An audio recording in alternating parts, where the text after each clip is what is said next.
My name is Captain David Shaw. I'm 38 years old, and I spent the last 15 years designing and protecting the technical backbone of the U.S. Army's logistical command.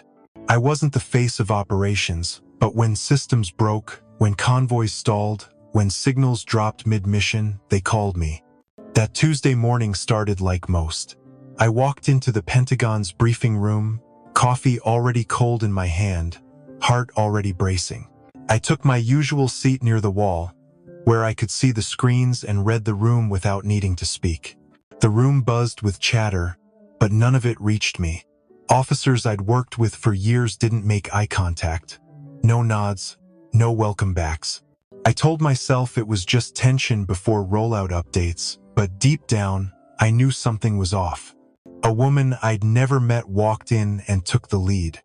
Her name was Amanda Royce, civilian consultant turned deputy logistics director.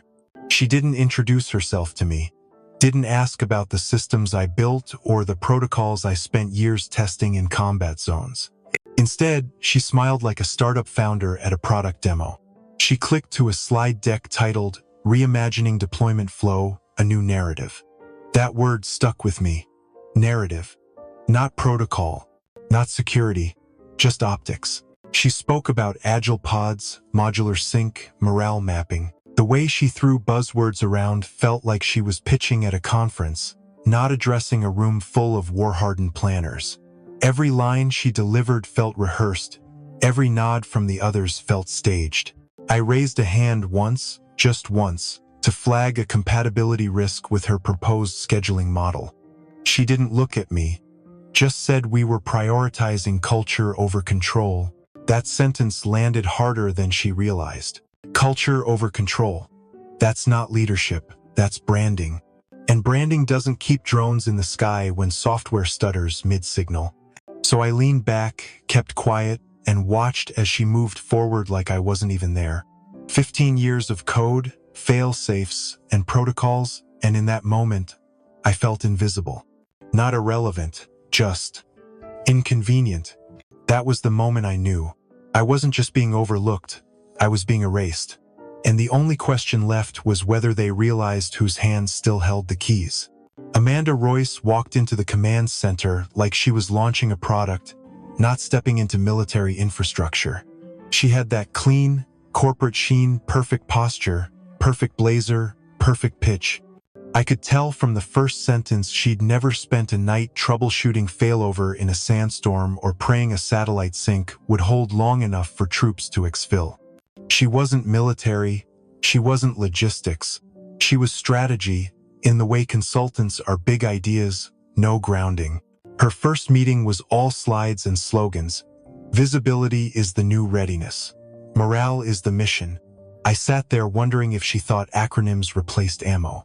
She talked over the heads of everyone in the room, not maliciously, just blindly. Like she believed her confidence could bend physics or that supply chains could be rebranded into cooperation. At one point, she said we should decouple routing logic from fulfillment layers to foster modular synergy. I nearly spit out my coffee. She never asked who built the systems. Never asked how we'd hardened them through 12 years of trial and real-world failure. She said the old methods were too rigid, too closed off, that we needed flow, like flow ever kept a convoy alive in Kandahar. I wasn't angry, not at first. I've seen this before. New blood with titles and timelines. They come in, chase metrics, and leave before the smoke clears. But this time felt different. She had power, real authority, and zero interest in understanding what she was dismantling. She started restructuring without warning. Teams I mentored were split into cross-functional pods. Coordination threads disappeared overnight. Slack channels archived. One day you're leading ops syncs, the next you're CC'd on a morale survey asking how seen you feel in your role. She called it modernization. I called it negligence. No testing phases, no rollback procedures, just deployment after deployment like nothing could go wrong. That's the thing about private sector thinking in a military machine. It only works until something breaks. And when it does, it's not a PR slip, it's a mission failure. The worst part? She wasn't evil, She truly believed in her ideas. But belief isn't backup, enthusiasm isn't encryption, and vision doesn't replace validation. Amanda Royce didn't understand the system, but she was about to learn what happens when you ignore the ones who do. It started small. A calendar invite I usually sent out disappeared. Then the weekly logistics sync I ran got postponed. No one told me why. Just a note saying Amanda's team was experimenting with decentralized command. Next, my access changed. At first, it was subtle. Logs I'd monitored for years began timing out. Permissions that once gave me full visibility now redirected to junior engineers I had trained. It was like watching someone board up windows in a house I built. My team was gone before I could ask questions, reassigned into pods. Amanda said it would make them more agile, more autonomous. But really, it just made them disconnected, isolated. They weren't reporting to anyone. They were chasing whatever half-baked idea popped up in the morning brief. I tried to ask why. Once. Just once. In a shared thread, I flagged that one of the pods was testing unstable firmware in a live node. I kept it professional, polite.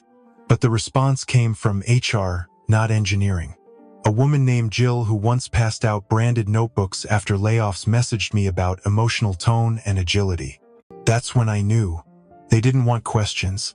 They wanted quiet. So I gave it to them. I stopped talking, stopped pointing out failures, stopped reminding anyone what the systems were built to withstand.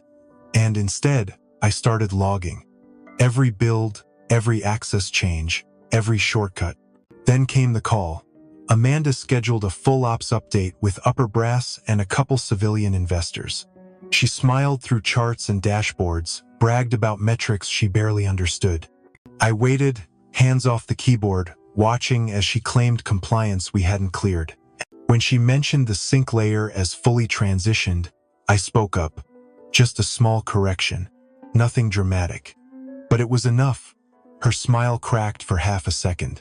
Then she said it. Mute him. There was a pause, then a click. Silence. I stared at my screen as my mic icon grayed out. No debate, no questions. Just gone. In that moment, I wasn't a commander. I wasn't even a colleague. I was an inconvenience, a shadow of the past. And as the call moved on without me, I sat there, jaw tight, fingers still. I didn't say a word. I just reached for the folder in my drawer, the one they didn't know existed yet.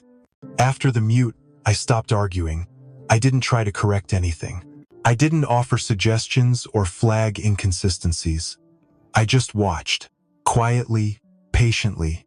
Every flawed deployment, every rushed patch, every unfinished rollout, I logged it all. Night after night, I stayed late in the office long after the rest had gone home. My console stayed open, my eyes on the system logs. Screenshots, audit trails, version histories.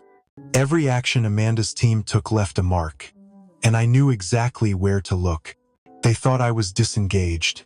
They thought they'd won, but I wasn't gone. I was preparing.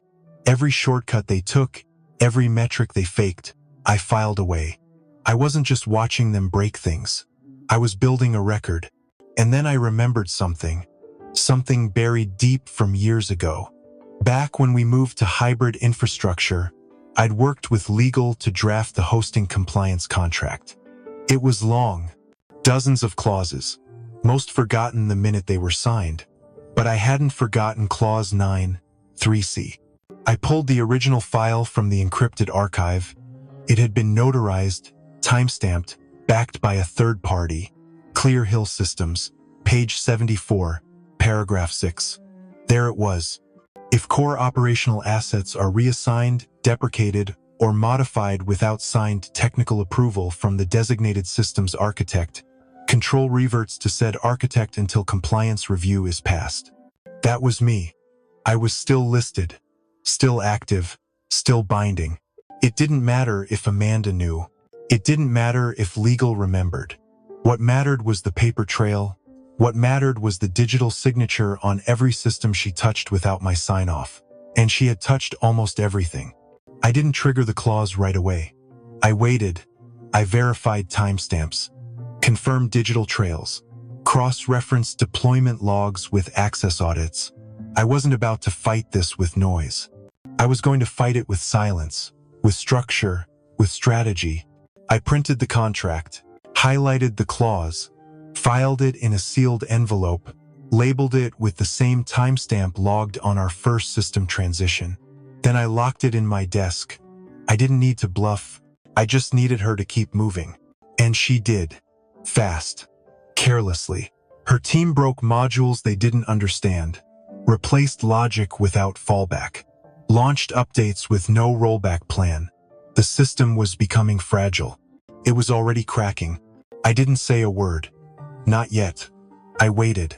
Because the moment Amanda Royce removed my voice from that room, she unknowingly activated the one thing that could erase all of hers. The room was virtual, but the tension was real.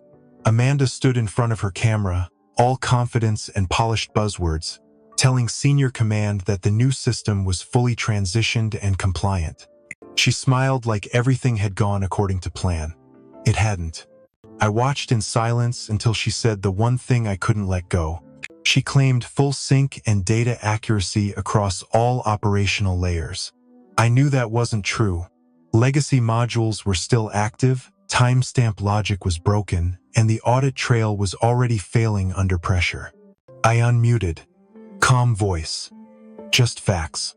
I mentioned the desync issue and flagged the risk to compliance. My words were measured, technical, impossible to refute. And that's when she did it. Her eyes flicked down, her jaw tensed. She forced a smile and said two words that changed everything. Mute him. There was a pause. Then a soft click. My mic went dead. Not challenged, not corrected, just silenced. In front of generals, in front of contractors, in front of the logs. That one action, so quick and so arrogant, triggered the clause I'd been waiting on. Mute wasn't just an insult, it was a technical removal of voice authority. And in the system I designed, that meant functional deauthorization. Clause 9. 3C didn't care about context. It didn't care about egos or politics. It cared about permissions. And now that Amanda had revoked mine without approval, the clause activated. My system knew the difference.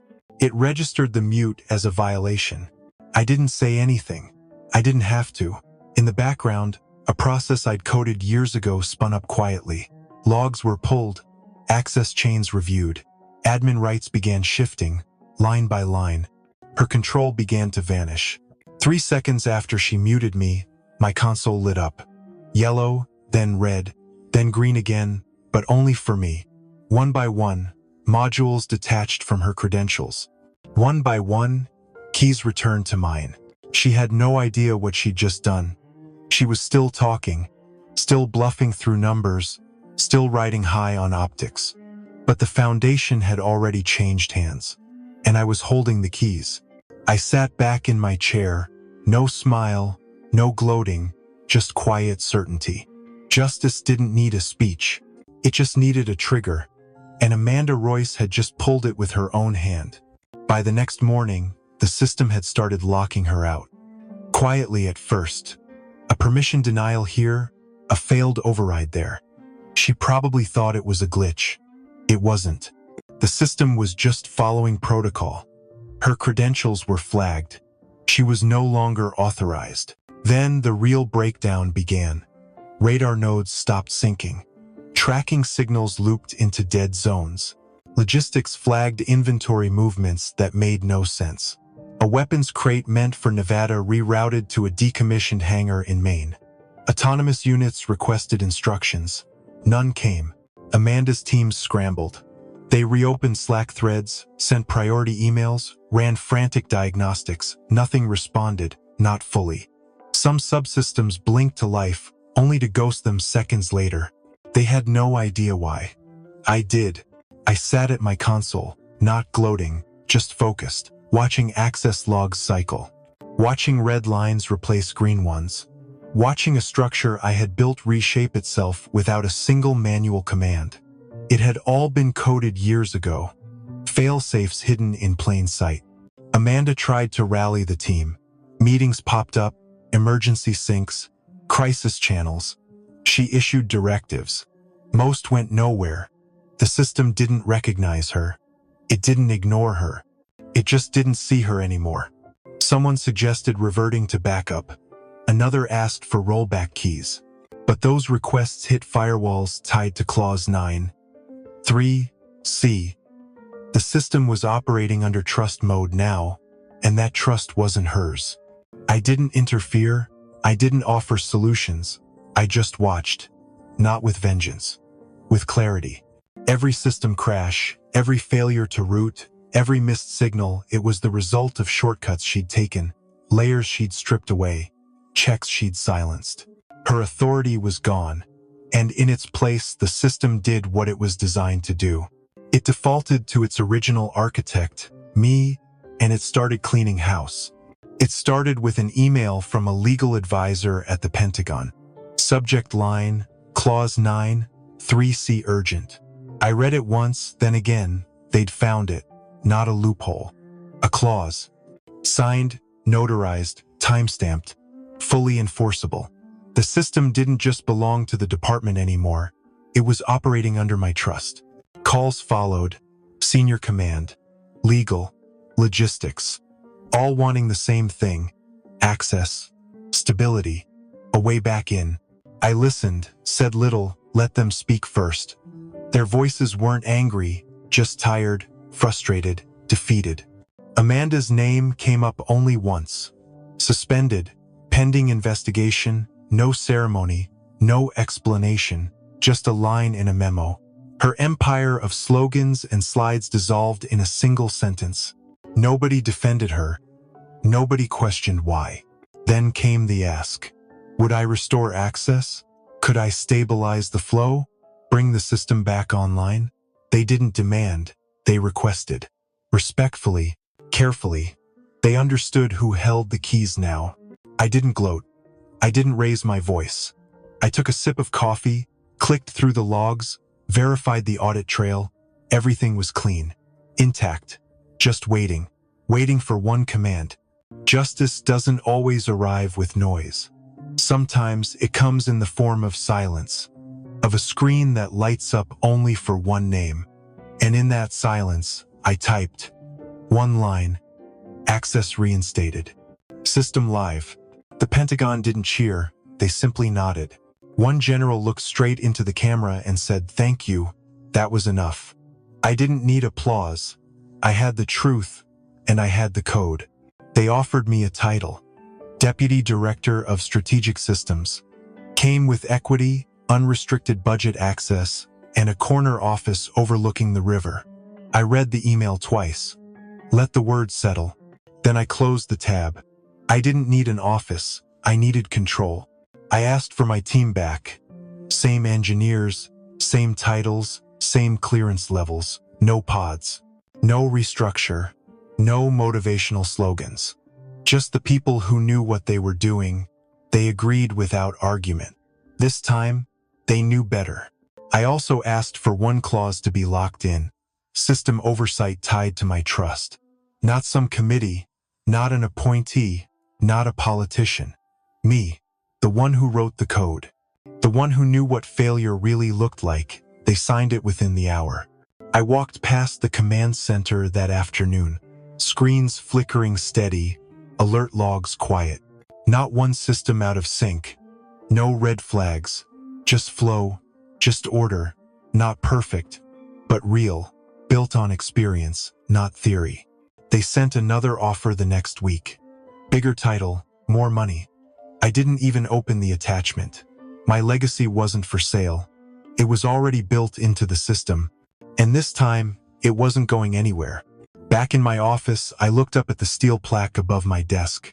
Engraved in black, cold letters. Clause 9, 3C, the full text, signed, dated, certified. Right below it, a single line I added myself. Next time, don't mute the one holding the launch keys.